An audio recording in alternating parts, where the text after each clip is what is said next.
Morning everyone, this is Shriram Sharma, your biology teacher. आज का topic है ब्लड। हार्ट कंप्लीट हो चुका है, हम लोग ब्लड की बात कर रहे हैं। देखिए, सबसे पहले ब्लड क्या होता है। कहते हैं ब्लड एक फ्लूइड कनेक्टिव टिश्यू है। मतलब ब्लड एक स्पेशल टाइप का कनेक्टिव टिश्यू होता है जो फ्लूइड मीडियम में होता है या फ्लूइड फॉर्म में प्रेजेंट होता है। इसके बहुत सारे फंक्शंस हैं। इसके अंदर एक तो प्लाज्मा होता है और दूसरा होती है cells, RBC, WBC and platelets. These are the cells which present in the plasma of blood. तो प्लाज्मा प्लस सेल्स मिलाकर हम बोलते हैं ब्लड। अब इंपॉर्टेंट चीज, ये ब्लड काम क्या करता है? गैसेस का ट्रांसपोर्ट कराना हो, मतलब पूरी बॉडी में गैसेस पहुंचानी है, उसकी जिम्मेदारी किसकी है? ब्लड की। जितना भी एसकेटी प्रोडक्ट है उसको बाहर निकलवाना है, उसमें भी सपोर्ट कौन कर रहा है? ब्लड। आपके बॉडी के टेम्परेचर को मेंटेन रखने में भी हेल्प कर रहा है। आपके अंदर जितने भी न्यूट्रिएंट्स है, जो भी आपने खाया, वो सारे न्यूट्रिएंट भी सभी जगह पहुंचाने की जिम्मेदारी भी किसकी है? ब्लड की। तो ब्लड के अंदर बहुत कुछ होता है। अब एक इंपॉर्टेंट चीज़ सुनिए, ब्लड में लगभग 90 से 92% ब्लड का जो प्लाज्मा है, ये लिक्विड पार्ट होता है और इसमें 90 से 92% तो सिर्फ वाटर होता है, ठीक है। और इसमें अगर प्रोटीन की बात करें तो 6 to 8%, ये दो बातें याद करो, 90 to 90%, 90 से 92% क्या प्रेजेंट है? वाटर।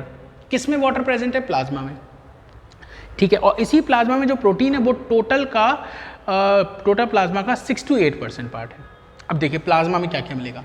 प्लाज्मा में न्यूट्रिएंट्स मिलेंगे, प्लाज्मा में एसकेटी प्रोडक्ट मिलेंगे, गैसेस मिलेंगी, इनऑर्गेनिक एंड ऑर्गेनिक कंपाउंड्स मिलेंगे और फिर मिलेंगी ब्लड में सेल। इसी प्लाज्मा में सेल्स होंगी, आरबीसी, डब्ल्यूबीसी, प्लेटलेट। इन सब को मैं डिटेल में आपको एक्सप्लेन करूंगा आगे वाली वीडियोस में, ठीक है। फिर देखिए न्यूट्रिएंट्स क्या है। जितने भी चीज़ें हम न्यूट्रिएंट्स लेते हैं, जैसे ग्लूकोज है, फ्रक्टोज है, अमीनो एसिड है, फैटी एसिड है, ग्लिसरॉल्स हैं, कई सारे मिनरल्स भी होते हैं, जैसे sodium ion, calcium ion, magnesium ion, bicarbonate, उसके बाद क्लोराइड आयन। ये मिनरल्स हैं जो कि इस प्लाज्मा में प्रेजेंट है। कई सारे एसकेटी प्रोडक्ट हैं। एसकेटी प्रोडक्ट्स आप समझते हो, जो वेस्ट प्रोडक्ट हैं जिनको हम बॉडी से बाहर निकालते हैं, वो एसकेटी प्रोडक्ट हैं, जैसे ammonia, urea, uric acid, hippuric acid और क्रिएटिनिन। ये सब क्या है? एक्सक्रीटरी प्रोडक्ट है। इसके अलावा देखना चाहूँ तो देखो O2, CO2 गैसेस, ये कहाँ प्रेजेंट है? ब्लड में। सबसे इंपॉर्टेंट पोर्शन की तरफ मैं बढ़ रहा हूँ, प्रोटीन्स हैं, वो ये कौन कौन सी? Albumin, globulin, heparin, prothrombin and fibrinogen. अब एक एक करके समझते हैं। सबसे पहले समझिए albumin protein. Albumin protein blood की कंसंट्रेशन को मेंटेन रखते हैं। ब्लड की ऑस्मोटिक कंसंट्रेशन कह दो या ब्लड कोलाइडल ऑस्मोटिक प्रेशर कह दो। फिर से बोलो, ब्लड कोलाइडल ऑस्मोटिक प्रेशर, मतलब BCOP। BCOP, blood colloidal osmotic pressure कौन मेंटेन रखेगा? Albumin protein. Albumin protein blood के गाढ़ेपन को मेंटेन रखते हैं। ब्लड गाढ़ा है या पतला है, उसको मेंटेन रखना किसकी जिम्मेदारी है? एल्ब्यूमिन की। ग्लोबुलिन से पूछा तुम क्या करते हो? बोले हम डिफेंस सिस्टम बनाते। कैसे? ग्लोबुलिन प्रोटीन एंटीबॉडीज बनाती है और जो एंटीबॉडीज होते हैं वो आने वाले जंस बैक्टीरिया को किल करते हैं, तो हम ये कह सकते हैं डिफेंस सिस्टम बनाती है। फिर आता है हेपेरिन। अब हेपेरिन समझने से पहले एक जनरल बात समझो, हमारी बॉडी में ब्लड है, जब तक ब्लड बॉडी के अंदर है उसे ब्लड के अंदर, बॉडी के अंदर फ्लो होते रहना चाहिए, उसका क्लॉट नहीं बनना चाहिए। क्लॉट का मतलब समझते हैं? जम गया।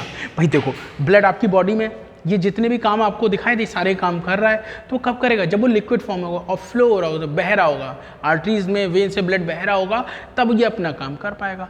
लेकिन अगर वो ब्लड आर्टरीज में जम गया, उसका क्लॉट बन गया, तो अपना काम कैसे करेगा?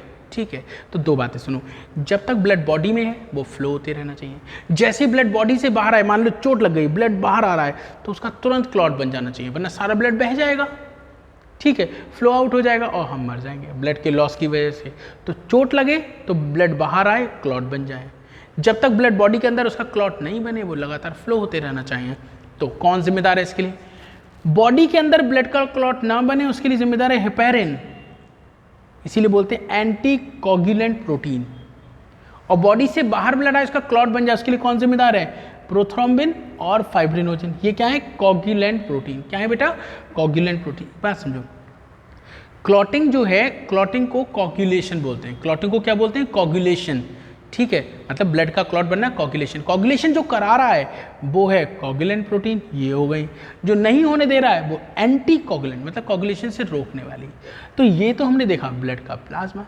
इसके अलावा सेल्स हैं, आरबीसीज हैं, डब्ल्यूबीसीज हैं, प्लेटलेट्स हैं, ये भी हेल्प करती हैं बहुत सारी चीज़ों में। जैसे आरबीसीज गैसेस का ट्रांसपोर्ट कराएगा, WBC डिफेंस बनवाएगा, प्लेटलेट्स क्लॉटिंग कराएगा। अब इन सबको इन डिटेल पढ़ना है, ठीक है। तो इस वीडियो में इतना ही। थैंक यू सो मच बच्चों, bye bye, take care, have a nice day.